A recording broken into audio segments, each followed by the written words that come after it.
সারাদিন তেমন করে কিছুই খাওয়া দাওয়া করছে না, দিয়ে তারপর মনে হলো কি হয়েছে কি না হয়েছে বুঝতে পারছি না।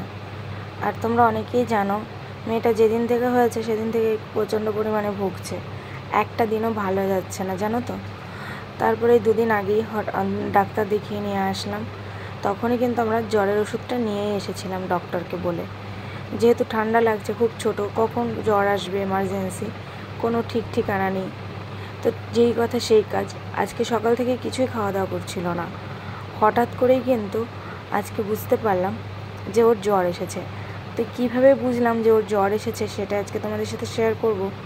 অনেক সদ্যজাত মানে যারা মা হয়েছ, নতুন মা হয়েছ, তাদের অনেক কাজে লাগবে। মানে আমি যখন ডক্টরের কাছে গেছিলাম তখন ডক্টর একটাই কথা বলেছিলেন যে বাচ্চার জ্বর হয়েছে কি না সেটা শুধুমাত্র আপনিই বুঝতে পারবেন। কোনো থার্মোমিটারে কাজ হবে না, কোনো রকম কোনো গা ছুঁয়ে বোঝা যাবে না।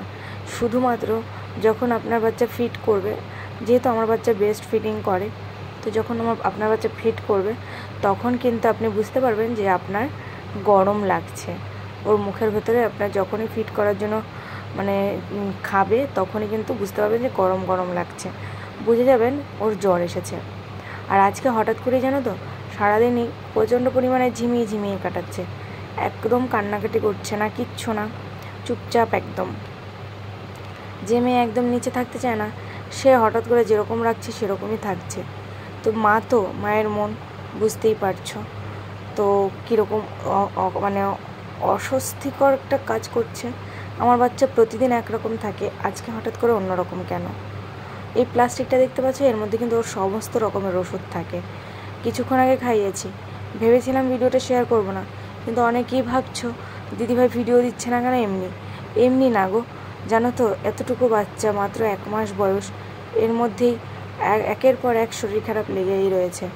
প্রথমেই তো জন্ডিস ধরা পড়েছিল, তারপর থেকে এটা ওটা সেটা লেগেই আছে, মানে একের পর এক লেগে রয়েছে, কিছুতেই ভালো যাচ্ছে না মেয়েটা।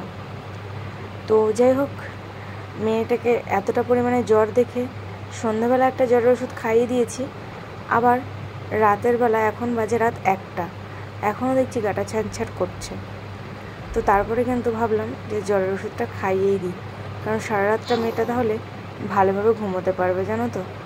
তোমরা অনেকেই আমাকে বলেছো দিদি ভাই তুমি এভাবে ওষুধ খাওয়াবে না, কিন্তু কি করবো বলো, ড্রপার আছে, কিন্তু ড্রপারে করে ওষুধ খেতে চায় না, সমস্ত ওষুধ ফেলে দেয়, তাই চামচে করে এভাবেই নিয়ে খাইয়ে দিতে হয়, নাহলে তো পেটে যাবে না। যে লিকুইড ওষুধগুলো আছে সেগুলো ড্রপারে করে খাওয়াই, শুধু এই যে বড়ি ওষুধটা যেটা বেস্ট মিল্কের সাথে গুলিয়ে খাওয়াতে বলেছিল, যেহেতু ও তো বেস্ট ফিট করে, তো এই মিল্কের সাথে তাও দেখো ফেলে দেবে। তো যদি ওষুধ ফেলে দেয় ওর ওষুধে শরীর খারাপ কমবে কী করে বলো তো। আর জানো তো সবাই জানি আমরা কম বেশি, বাচ্চাদের যদি শরীর খারাপ হয় তাহলে মায়ের মন শরীর কোনোটাই ভালো থাকে না। ওর শরীর খারাপ দেখে আমার সেলাই ব্যথা ভালো হয়ে গেছে, ভালো হয়েছে বলতে মনে পড়ে না এখন আর সেলাই যে যন্ত্রণা হয়, তো ভীষণ কোমরে যন্ত্রণা করে।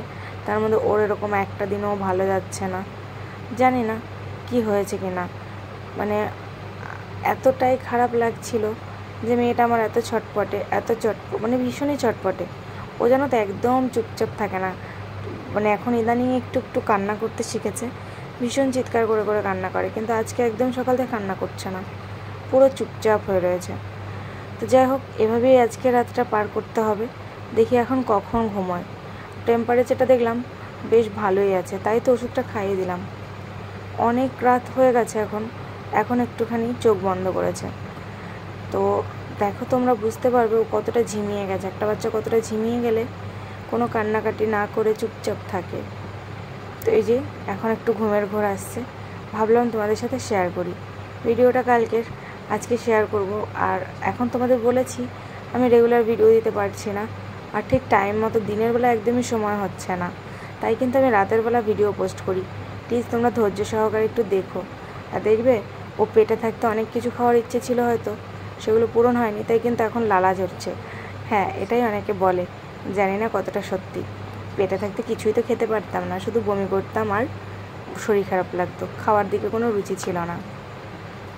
তোমরা সবাই প্রে করো ও যেন খুব তাড়াতাড়ি সুস্থ হয়ে যায়, আর একটু কমেন্ট করে জানাও কী করলে ওর শরীর খারাপ থেকে এত ঘন ঘন যে শরীর খারাপ হয় সেটা থেকে ও মুক্তি পাবে।